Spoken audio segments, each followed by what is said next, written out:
Hello everyone, welcome back to my channel. কেমন আছো সবাই?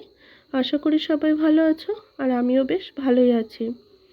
আজকে আবারও হাজির হয়ে গেলাম নতুন আর একটা রেসিপি তোমাদেরকে উপহার দিতে।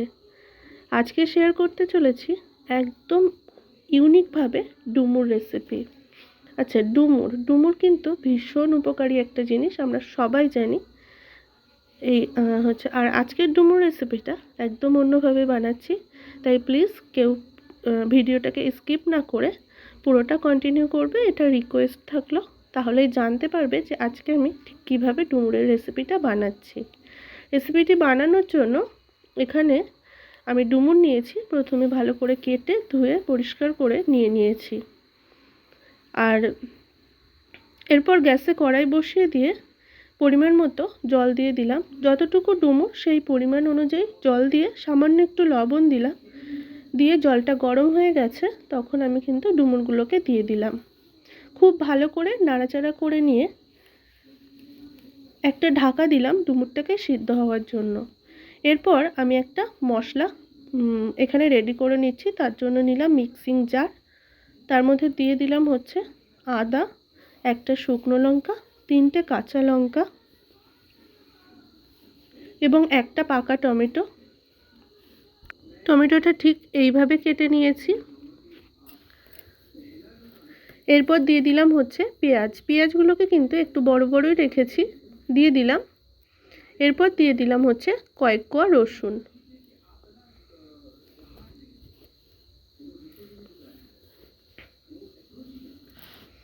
এরপর এখানে আমি দিয়ে দিচ্ছি 150 গ্রাম মতো চিংড়ি মাছ, দিয়ে সামান্য একটু জল দিয়ে একটা স্মুথ পেস্ট কিন্তু বানিয়ে নেব।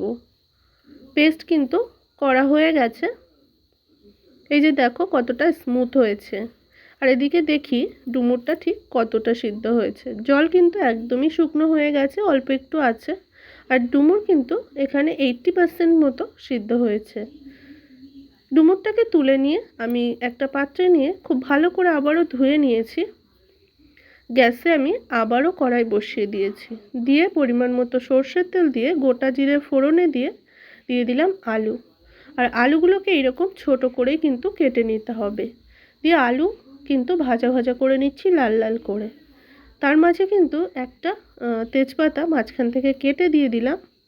আর এরপর দিয়ে দিচ্ছি হচ্ছে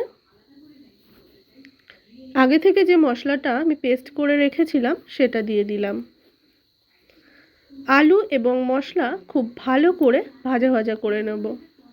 এরপর এখানে দিয়ে দিলাম পরিমাণ মতো হলুদ গুঁড়ো, তারপর দিয়ে দিলাম স্বাদ মতো লবণ, সামান্য একটু লঙ্কা গুঁড়ো, দিয়ে দিলাম হচ্ছে জিরে গুঁড়ো এবং সামান্য একটু চিনি, দিয়ে খুব ভালো করে মশলাটাকে কিন্তু কষিয়ে নেব। আর হলুদ দেওয়ার কারণে কিন্তু খুব তাড়াতাড়ি কষা হয়ে যাবে এবং একটা শুকনো শুকনো ভাব চলে আসবে। দেখো এরকম শুকনো ভাব হয়ে গেছে, এই সময় কিন্তু খুব সুন্দর একটা স্মেল বেরোবে। ঠিক সেই সময় আমি আগে থেকে সিদ্ধ করে রাখা ডুমুরগুলোকে দিয়ে দিলাম। খুব ভালো করে আবারও 1 মিনিট মতো কিন্তু নাড়াচাড়া করে নিচ্ছি।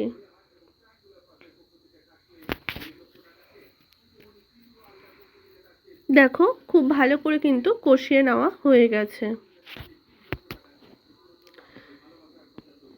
এরপর এখানে পরিমাণ মতো জল অ্যাড করে দিলাম। জলটা দিয়েও খুব ভালো করে আবারও নাড়াচাড়া করে নিতে হবে।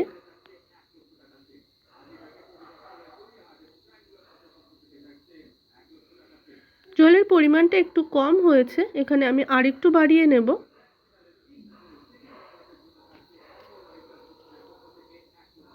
এরপর আবারও ঢাকা চাপা দিয়ে দিলাম 2 থেকে 3 মিনিটের জন্য।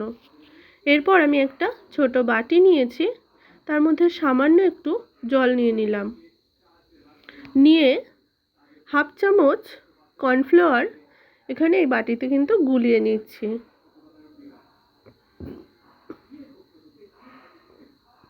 গোলানো হয়ে গেছে। 3 থেকে 4 মিনিট পর দেখো এই যে, এরপর আমি দেখে নেব ডুমুরটা যতটুকু সিদ্ধ বাকি ছিল সিদ্ধটা হয়েছে নাকি। খুব ভালো মতো সিদ্ধ হয়ে গেছে।